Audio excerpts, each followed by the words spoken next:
Assalamualaikum warahmatullahi wabarakatuh. Puji dan syukur kami panjatkan kehadirat Tuhan Yang Maha Esa atas limpahan rahmat dan karunia-Nya, sehingga kami dapat menyelesaikan proyek berbasis pembelajaran atau project based learning untuk mata kuliah analisis laporan keuangan ini dengan baik dan mempresentasikannya pada hari ini. Sebelumnya, eh, materi yang akan kami sampaikan hari ini tentang analisa kinerja keuangan perusahaan. Berikut adalah anggota kelompok kami. Yang pertama ada Anissa Syaranti Wangking dengan NIM belakang 39, Arfan Fauzandia dengan NIM belakang 34, Cynthia Purborini Alditriani dengan NIM belakang 06, dan yang terakhir ada Putri Amelia Rukmana dengan NIM belakang 14. Untuk pokok pembahasannya, di sini pertama kami akan membahas definisi analisis laporan keuangan, diikuti dengan informasi perusahaan, analisis tren, analisis rasio keuangan, dan yang terakhir analisis perubahan laba kotor. Yang pertama ada definisi dari analisis laporan keuangan ini sendiri. Definisinya, analisis laporan keuangan adalah proses menilai dan mengevaluasi kondisi keuangan serta kinerja suatu perusahaan dengan cara menelaah laporan keuangannya seperti neraca, laba rugi, arus kas, dan perubahan ekuitas. Tujuan dari analisis laporan keuangan ini untuk memahami kesehatan finansial, menilai efisiensi operasional, serta membantu pengambilan keputusan oleh berbagai pihak seperti manajemen, investor, kreditor, dan analisis. Selanjutnya kita masuk ke pembahasan informasi perusahaan.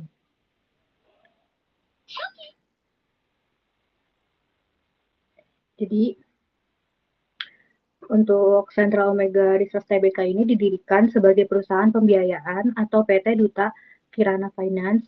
Kemudian Central Omega ini tuh mengubah arah bisnisnya menjadi perusahaan tambang dan perdagangan nikel di tahun 2008 melalui akuisisi tambang nikel di Sulawesi Tenggara.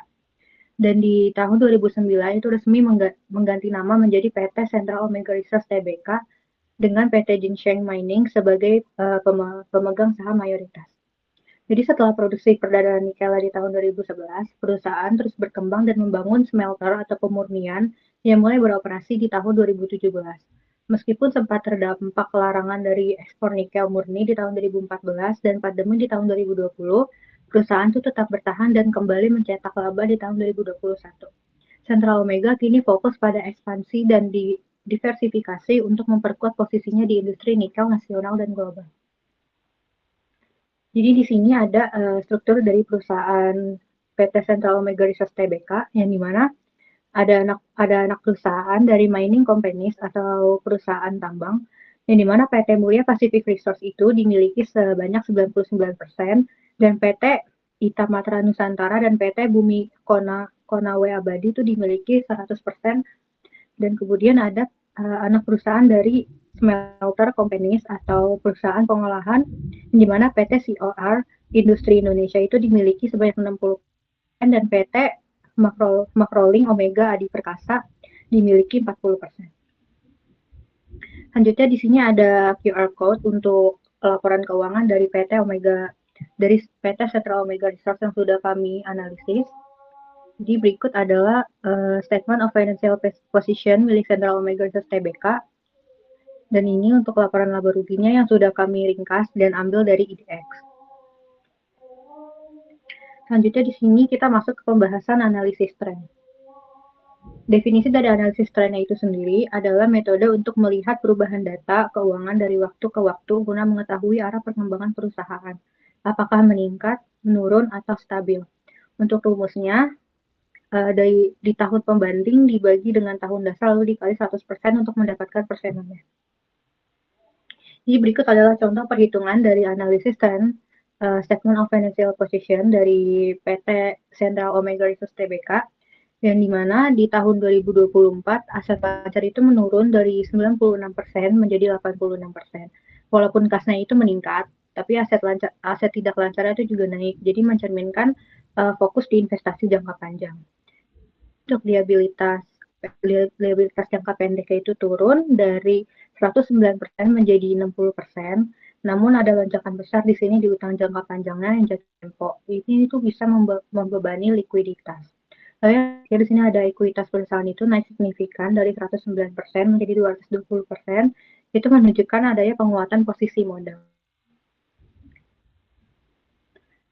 Lalu di sini ada contoh perhitungan dari analisis trend income statement, yang dimana di tahun 2024 itu Central Omega Research itu mencatat kenaikan pendapatan usaha 188%. Yang ini tuh mendorong pertumbuhan laba bruto hingga 190%. Penyebab dari kenaikan pendapatan usaha ini tuh bisa dilihat dari efisiensi biayanya itu mengalami penurunan di rasio beban penjualan dan beban keuangan. Lalu ada kontribusi besar juga yang datang di entitas ventura bersama yang negatif. Lalu untuk laba bersihnya itu meningkat hingga 1.516% yang didukung oleh kenaikan laba sebelum pajak dan perbaikan kurs. Selain itu, untuk laba komprehensifnya itu berbalik menjadi positif setelah sebelumnya merugi besar. Untuk mencerminkan pemulihan secara menyeluruh. Kinerja ini tuh juga tercermin kenaikan laba per saham sebesar 621% yang kuat nilai bagi pemegang saham.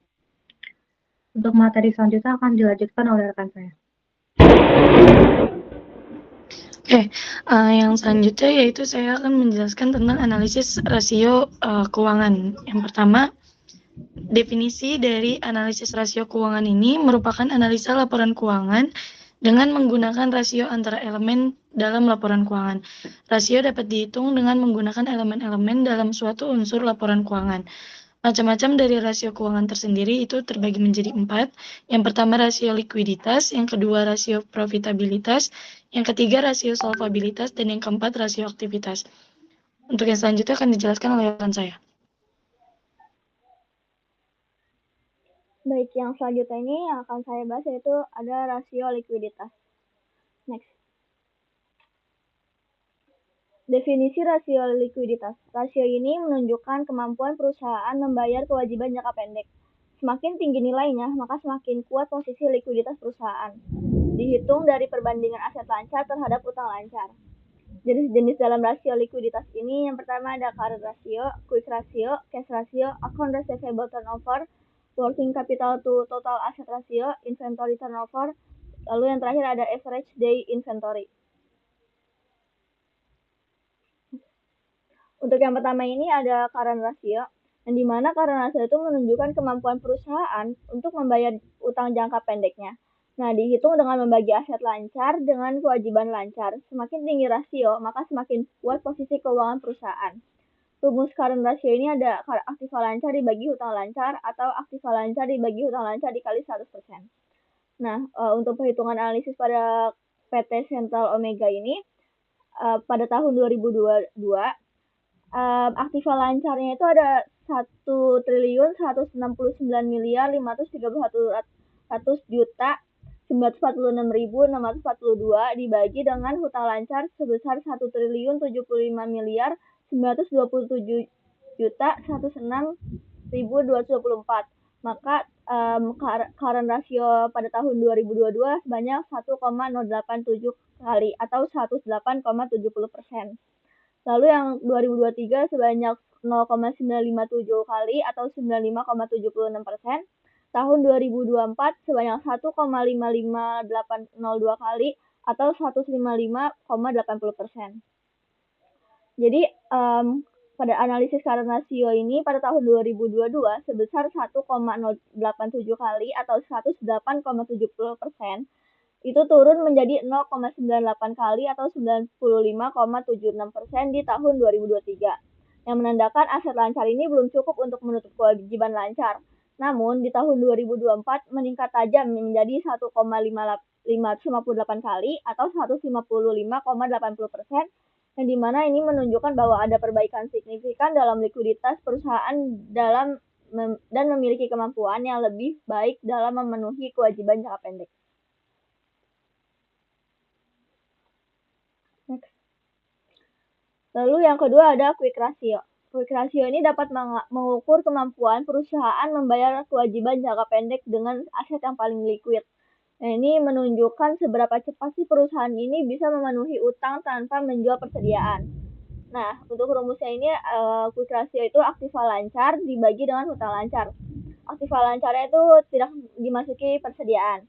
Nah, untuk contoh analisis perhitungannya pada laporan keuangan PT Sentral Omega pada tahun 2022, aktiva lancar yang liquidnya ini terdapat 1.932.930.272.772 dibagi dengan hutang lancar itu ada 1.075.927.106.224, dan di mana quick ratio pada tahun 2022 ini sebanyak 0,9972 kali atau 99%, 99,72%.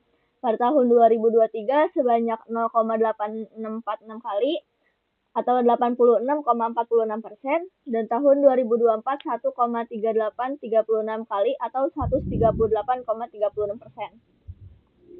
Jadi quick ratio PT Sentral Omega turun dari 0,9972 kali di tahun 2022 menjadi 0,8646 kali di tahun 2023, yang dimana menunjukkan penurunan likuiditas. Namun pada tahun 2024 ini mengalami kenaikan yang signifikan menjadi 1,38 kali di tahun 2004, yang mencerminkan adanya perbaikan kemampuan memenuhi kewajiban jangka pendek tanpa mengandalkan persediaan. Lalu yang ketiga ada cash ratio, yang dimana cash ratio ini dapat menunjukkan kemampuan perusahaan melunasi kewajiban lancar hanya dengan menggunakan kas dan setara kas. Jadi semakin tinggi rasio ini, maka semakin kuat juga posisi likuiditas jangka pendek perusahaan tanpa mengandalkan aset lain. Rumus cash ratio itu ada kas dan setara kas dibagi dengan hutang lancar. Nah, untuk perhitungannya ini pada tahun 2022 terdapat kas dan setara kas sebanyak 381,647.726.668 rupiah dibagi dengan hutang lancarnya ada 1.075.927.106.224 rupiah. Maka cash ratio pada tahun 2022 itu sebanyak 0,35 kali atau 35,47%. Pada tahun 2023 sebanyak 0,3765 kali atau 37,65%, dan tahun 2024 sebanyak 0,80 kali atau 80,25%. Nah, di mana cash ratio pada PT Sentral Omega ini mengalami peningkatan dari 0,3547 kali di tahun 2022 menjadi 0,3765 kali di tahun 2023. Lalu naik signifikan ke 0,825 kali di tahun 2024. Yang dimana hal tersebut menunjukkan adanya perbaikan bertahap hingga penguatan kas yang signifikan dalam mendukung likuiditas jangka pendek. Lalu selanjutnya ada account receivable turnover, yang dimana rasio yang digunakan untuk mengukur kecepatan penagihan piutang dalam satu periode. Mengukur seberapa cepat sih piutang itu dikonversi menjadi kas dalam satu periode dan dihitung dari penjualan dibagi piutang usaha. Rasio ini menunjukkan efektivitas penagihan dan kebijakan kredit perusahaan. Rumus account receivable turnover itu yaitu penjualan kredit dibagi dengan rata-rata piutang. Penjualan kredit pada PT Sentral Omega tahun 2023 sebanyak 351.918.490.018 rupiah. Dibagi dengan rata-rata piutang yang diambil dari 2022 dan 2023 itu sebanyak 124.239.172.982. Maka account receivable turnover pada tahun 2023 sebanyak 2,83 kali dan tahun 2024 sebanyak 6,65 kali. Maka account receivable turnover pada PT Sentral Omega meningkat dari 2,83 kali pada tahun 2023 menjadi 6,65 kali pada tahun 2024, yang menunjukkan bahwa perusahaan semakin efektif dalam menagih piutang dan mempercepat perputaran piutang sehingga meningkatkan likuiditas dan efisiensi pengelolaan kredit pelanggan. Lalu yang selanjutnya ada working capital to total asset, rasio yang dimana menunjukkan proporsi modal kerja terhadap total aset perusahaan. Rasio ini mencerminkan likuiditas dan efisiensi dalam menggunakan aset untuk mendukung operasional jangka pendek. Rumusnya itu aktiva lancar dikurang hutang lancar dibagi dengan jumlah aktiva. Perhitungan analisis pada laporan keuangan PT Sentral Omega tahun 2022 aktiva lancar yang telah dikurangi hutang lancar sebanyak 93.604.840.418 dibagi dengan jumlah aktifanya 2.378.049.016.377. Maka working capital to total asset rasio tahun 2022 sebanyak 0,039 kali. Lalu pada tahun 2023 mengalami penurunan yaitu sebanyak minus 0,019 kali atau minus 1,93%. Lalu pada tahun 2024 sebanyak 0,142 kali atau 14,17%. Dan di mana pada 2022 ini rasio positif sebanyak 3,94% menunjukkan kondisi modal yang cukup baik. Namun pada tahun 2023 rasio turun menjadi negatif yaitu min 1,93%. Dan di mana ini tuh mengindikasikan bahwa ada kekurangan modal kerja relatif terhadap total aset. Lalu pada tahun 2024 rasio kembali menaik secara signifikan menjadi 14,17%, yang di mana menunjukkan peningkatan modal kerja dan kemampuan perusahaan mendukung operasi dengan aset yang dimiliki.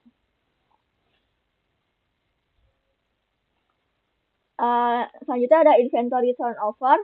Ini mengukur seberapa sering persediaan ini terjual dan digantikan dalam 1 tahun.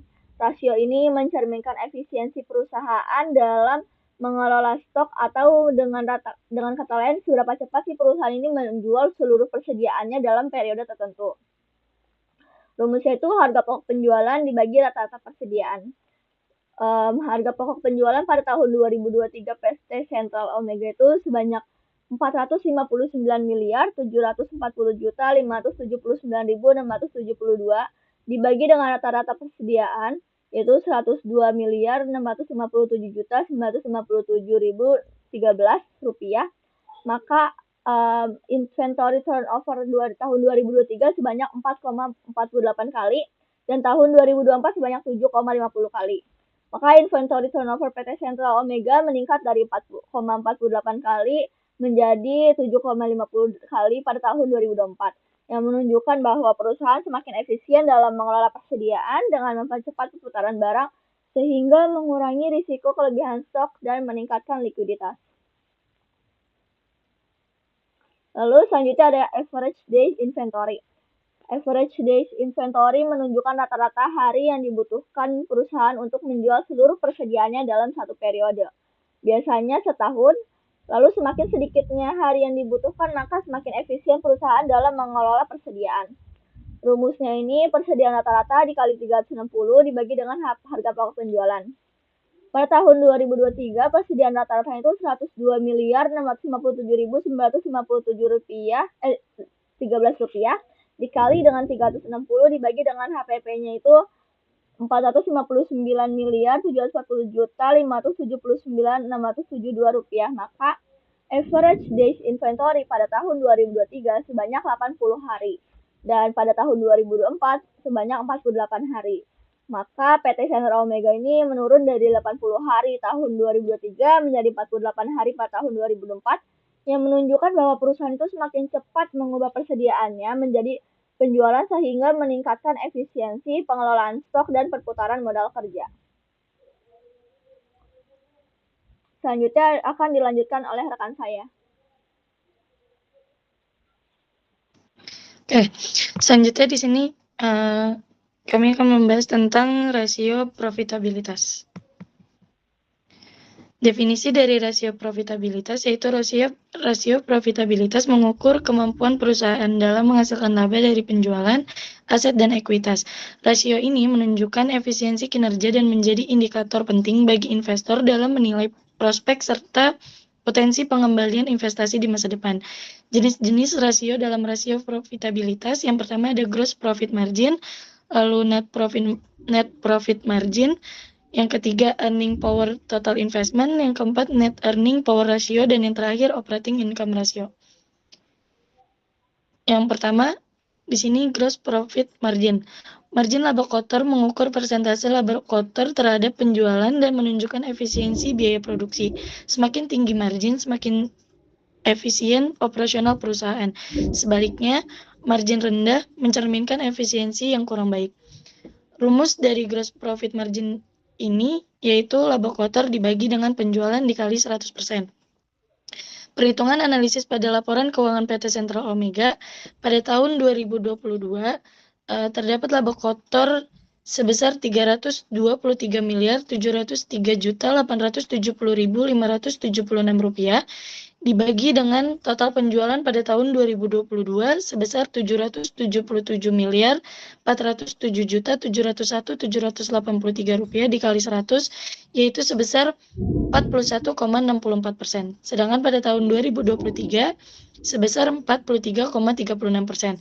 Lalu pada tahun 2024 menunjukkan angka sebesar 43,21%. Gross profit margin PT Sentral Omega Tbk ini meningkat sebesar 1,72% dari 41,64% pada tahun 2022 menjadi 43,36% di tahun 2023.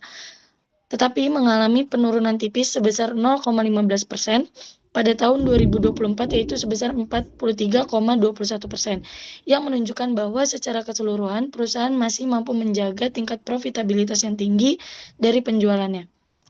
Next. Yang selanjutnya net profit margin ratio. Net profit margin menunjukkan persentase laba bersih setelah pajak terhadap penjualan. Semakin tinggi margin ini, semakin baik kinerja dan efisiensi operasional perusahaan. Rumusnya yaitu laba setelah pajak dibagi penjualan dikali 100. Perhitungan analisis pada laporan keuangan PT Sentral Omega ini pada tahun 2022 laba setelah pajak sebesar 27.166.111.086 rupiah dibagi dengan total penjualan 777.407.701.783 rupiah dikali 100 yaitu sebesar 3,49%. Lalu pada tahun 2023 sebesar 3,78% dan pada tahun 2024 sebesar 28,19%. Net profit margin PT Sentral Omega ini mengalami peningkatan dari 3,48% pada tahun 2022 menjadi 3,78% di tahun 2023 atau naik sebesar 0,29%. Kemudian melonjak signifikan sebesar 24,41% menjadi 28,19% di tahun 2024 yang menunjukkan peningkatan kinerja laba bersih perusahaan secara drastis dan mencerminkan efisiensi operasional serta pengendalian biaya yang jauh lebih baik dalam menghasilkan keuntungan dari penjualan. Lalu selanjutnya earning power total investment, yang mana rasio ini mengukur kemampuan perusahaan dalam menghasilkan keuntungan dari seluruh aset yang dimiliki. Semakin tinggi nilainya, semakin baik kondisi dan kinerja perusahaan secara keseluruhan. Rumus dari earning power total investment ini yaitu EBIT dibagi dengan jumlah aktiva. Perhitungan analisis pada laporan keuangan PT Sentral Omega ini pada tahun 2022 terdapat EBIT di perusahaan sebesar 124.158.934 rupiah dibagi dengan 2.338.049.016.377 rupiah dikali 100% yaitu 5,27%. Lalu pada tahun 2023 sebesar 4,59%. Lalu pada 2024 sebesar 20,92%. Earning power total investment PT Sentral Omega ini menurun dari 5,27% pada tahun 2022 menjadi 4,59% di tahun 2023 atau turun sebesar 0,68%. Namun meningkat tajam sebesar 16,33% menjadi 20,92% di tahun 2024. Yang menunjukkan bahwa perusahaan semakin efektif dalam menghasilkan laba bersih dari total investasinya, mencerminkan peningkatan signifikan dalam efisiensi penggunaan aset secara keseluruhan. Selanjutnya, net earning power ratio atau rasio yang menunjukkan kemampuan perusahaan menghasilkan laba bersih dari seluruh aset yang dimiliki tanpa memandang sumber pendanaannya. Semakin tinggi rasio, semakin besar laba yang dihasilkan per satuan aset. Rumus dari NEP rasio ini yaitu laba setelah pajak dibagi dengan jumlah aktiva. Pada tahun 2022 terdapat sebesar 27.166.111.086 rupiah dibagi 2.378.378.049.016.377 rupiah dikali 100% yaitu sebesar 1,14%. Lalu pada tahun 2023 sebesar 1,19% dan 2024 sebesar 16,21%. NEP rasio PT Sentral Omega Tbk ini mengalami kenaikan tipis dari 1,14% pada tahun 2022 menjadi 1,19% di tahun 2023 atau naik sebesar 0,05%. Lalu melonjak signifikan sebesar 15,02 menjadi 16,21% di tahun 2024 yang menunjukkan bahwa perusahaan semakin mampu menghasilkan laba bersih dari total aset yang dimiliki, yang mana hal ini mencerminkan peningkatan efisiensi dan profitabilitas yang signifikan dalam pengelolaan sumber daya. Selanjutnya, operating income ratio, yang mana rasio ini mengukur efisiensi operasional perusahaan dengan menunjukkan laba dari kegiatan utama per satuan pendapatan. Semakin tinggi rasio, semakin efektif perusahaan dalam mengelola biaya operasional sebelum bunga dan pajak. Rumus dari operating income ratio ini yaitu laba kotor dikurang biaya admin umum dan penjualan dibagi penjualan bersih.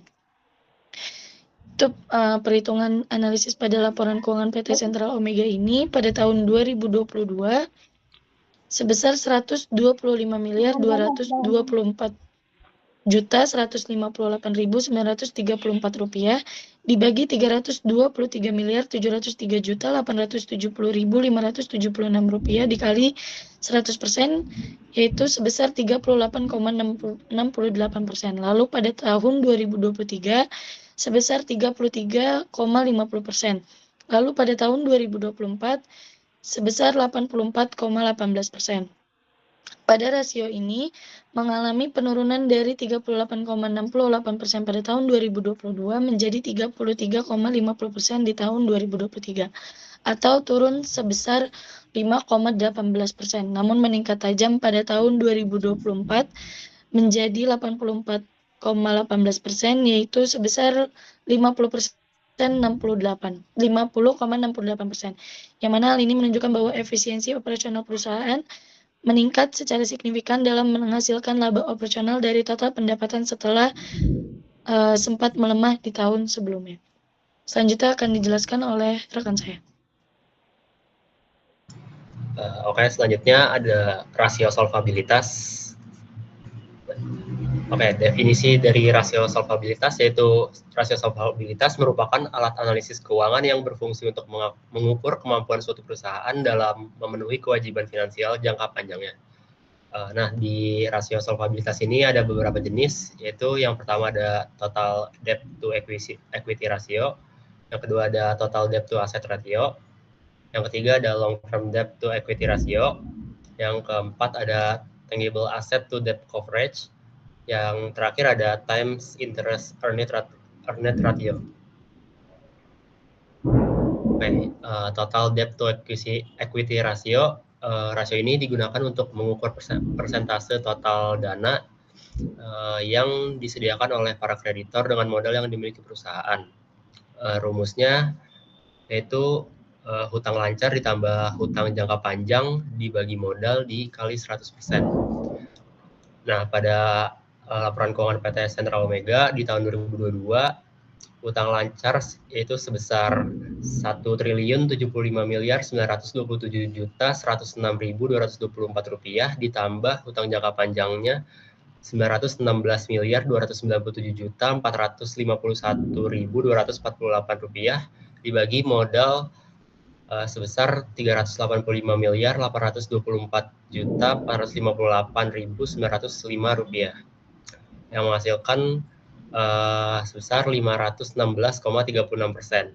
Di tahun 2023-nya menghasilkan sebesar 513,14%. Dan di tahun 2024 sebesar 199,86%. Nah, pada tahun 2022 dan 2003 ini rasionya sangat tinggi, yaitu di atas 500%. Itu berarti perusahaan lebih banyak dibiayai oleh hutang dibanding dengan modal mereka sendiri. Nah, di tahun 2024-nya ini turun drastis menjadi 199,86%. Itu berarti struktur keuangan perusahaannya menjadi lebih sehat. Oke, selanjutnya total debt to asset ratio. Rasio ini digunakan untuk mengukur persentase total dana pinjaman, baik hutang lancar maupun untuk hutang jangka panjang, dengan total aktiva yang dimiliki perusahaan. Rumusnya yaitu hutang lancar ditambah hutang jangka panjang dibagi total aset dikali 100%.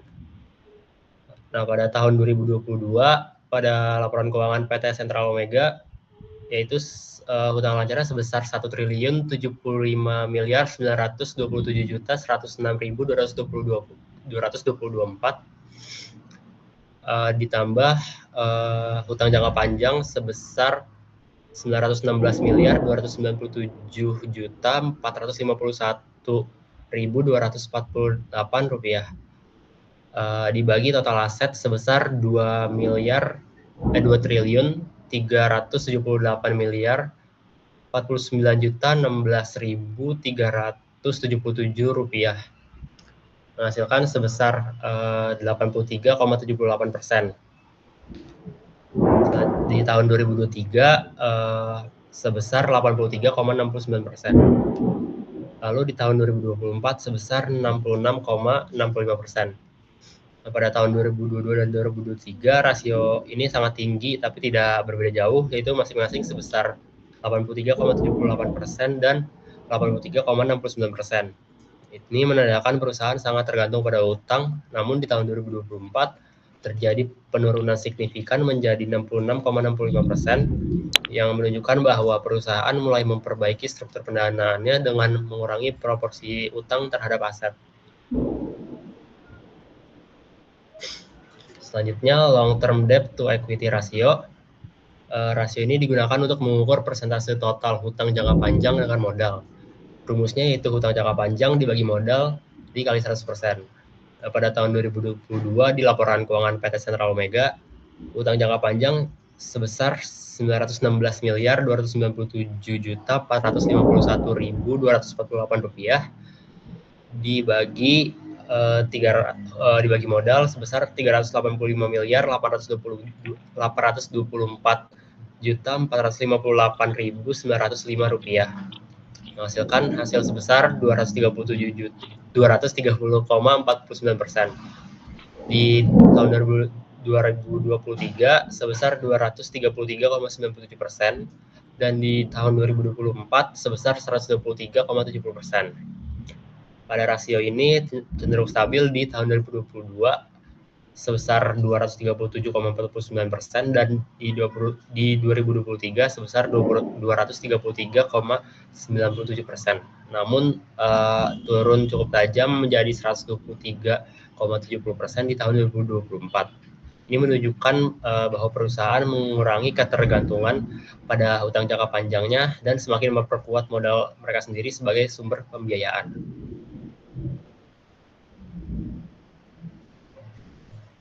Selanjutnya ada tangible asset to debt coverage.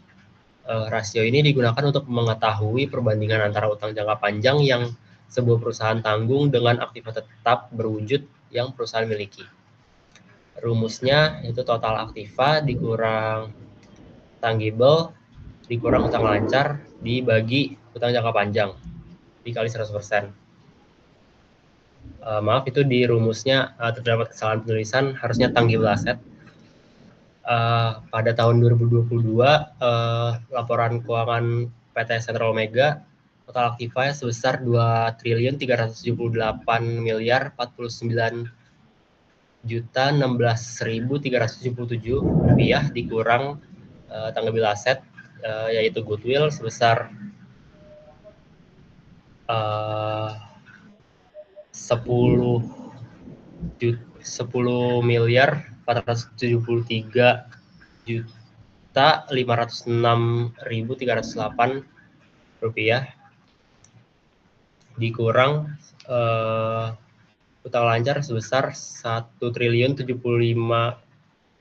1.9.979.176.224 dibagi hutang jangka panjang sebesar 916.297.451.248 rupiah, yang menghasilkan hasil sebesar 140,96%. Di tahun 2023 sebesar 141,79%. Di tahun 2024 sebesar 180,06%. Dari tahun ke tahun ini rasionya meningkat di tahun 2022 yaitu sebesar 140,96%, lalu meningkat di tahun 2023 jadi 141,79%, hingga ke 2024 sebesar 180,06%. Itu artinya perusahaan semakin mampu menutupi total utangnya hanya dengan aset berwujud yang mencerminkan kondisi keuangan yang semakin kuat dan sehat. Selanjutnya ada time interest earned ratio, yaitu rasio ini digunakan untuk mengukur kemampuan perusahaan dalam membayar bunga atas utang jangka pendek dan jangka panjang. Rumusnya yaitu EBIT dikurang beban bunga jangka panjang dikali 100%.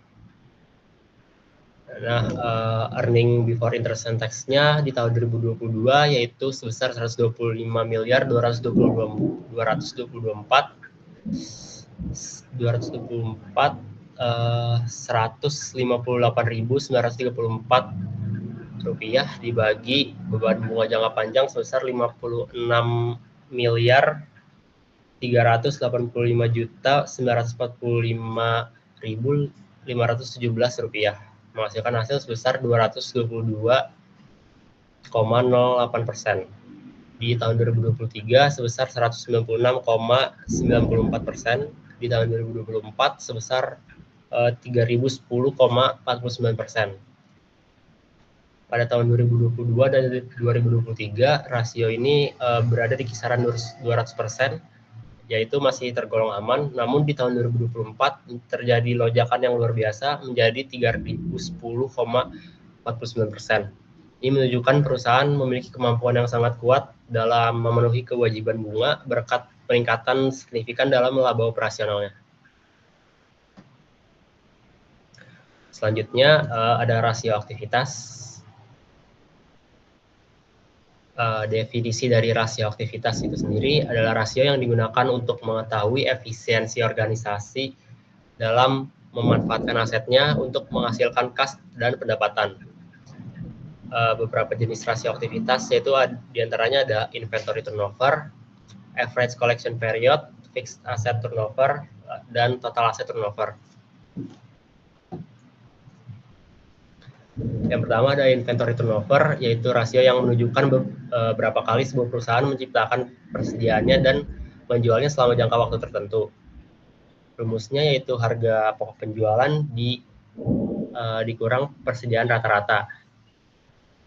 Nah, persediaan rata-rata di sini didapat dari persediaan akhir tahun sebelumnya ditambah persediaan akhir tahun ini dibagi 2. Karena di laporan keuangannya tidak mendapatkan yang tahun 2021, jadi kami hanya menganalisis di tahun 2023 dan 2024. Di 2023 harga pokok penjualan sebesar 450.579.672 rupiah dibagi persediaan rata-ratanya sebesar 102.657.957.013 rupiah, yang menghasilkan sebanyak 4,48 kali. Di tahun 2024 sebanyak 7,50 kali. Pada 2023 PT Sentral Omega hanya bisa menjual dan mengganti persediaan barang dagangnya sebanyak 4,48 kali dalam 1 tahun. Pada 2024 perusahaan ini mengalami peningkatan penjualan dan bisa menjual dan mengganti persediaan barang dagangnya sebanyak 7,50 kali. Ini berarti persediaan lebih cepat terjual di tahun 2024 yang baik untuk efisiensi operasional dan arus kas. Selanjutnya ada average collection period. Rasio ini menunjukkan berapa lama waktu yang dibutuhkan untuk mengkonversi piutang menjadi uang kas. Di sini ada dua rumus. Yang rumus pertama itu untuk menghitung penjualan harian, yang kedua penagihan rata-rata. Untuk menghitung penjualan harian, rumusnya penjualan periode dibagi 365.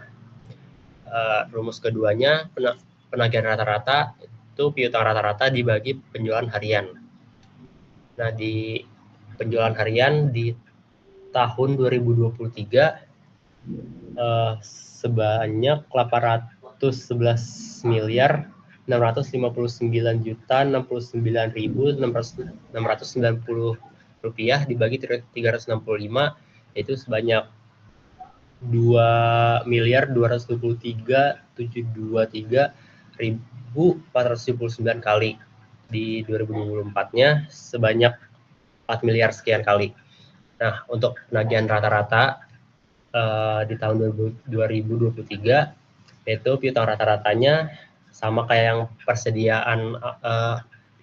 persediaan rata-rata tadi, cara menghitungnya di sini sebesar 124.229.172.982 rupiah dibagi hasil yang penjualan harian tadi 2 miliar sekian itu menghasilkan hasil 56 hari.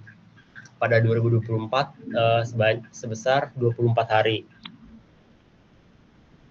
Nah, pada tahun 2023, PT Sentral Omega rata-rata mendapatkan pembayaran piutangnya dari pelanggan setiap 56 hari, sedangkan di 2024 menjadi lebih cepat, yaitu sebanyak hanya 24 hari. Penurunan ini menunjukkan perbaikan dalam sistem penagihan yang berdampak positif terhadap perputaran kas perusahaan. Selanjutnya akan dilanjutkan oleh rekan saya. Baik, saya izin melanjutkan penjelasan.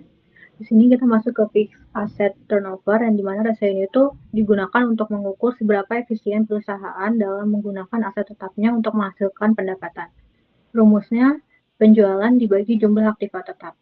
Jadi untuk contoh perhitungannya di sini tahun 2022 untuk penjualannya itu sebesar 777.407.701.783 rupiah.